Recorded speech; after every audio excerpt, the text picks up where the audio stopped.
ہم چاند اور اس سے آگے کے خواب دیکھ رہے ہیں۔ اگر ہم اپنی سوسائٹی میں ایک ایسا منشور شامل کرتے ہیں جس میں مزدوروں کے حقوق پر بات ہو، تو کیا اس سے ہم بہت اچھے نتائج حاصل نہیں کر سکتے؟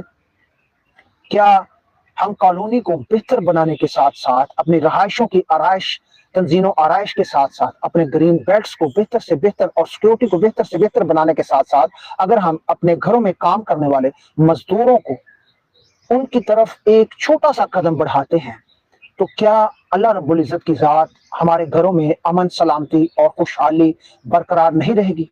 کیا ہمارے ڈپریشن میں فرق نہیں آئے گا؟ کیا ہمارا بلڈ پریشر نارمل نہیں رہے گا؟ کیا ہمارے بچے آئندہ آنے والی نسلوں میں اگر ایسے شعور اور آگاہی کو ہم لے کر چلتے ہیں تو ہم اپنی معیشت کو بہتر سے بہتر بنانے میں مددگار ثابت نہیں ہوں گے؟ سوچئے، ہم چاند اور اس سے آگے کی بات کرتے ہیں تو چینل کو سبسکرائب کیجئے گا تاکہ ہر فکر جو ہے، ہر موضوع جو ہے آپ تک پہنچ سکے اور آپ اپنی آراء سے مجھے نواز سکیں۔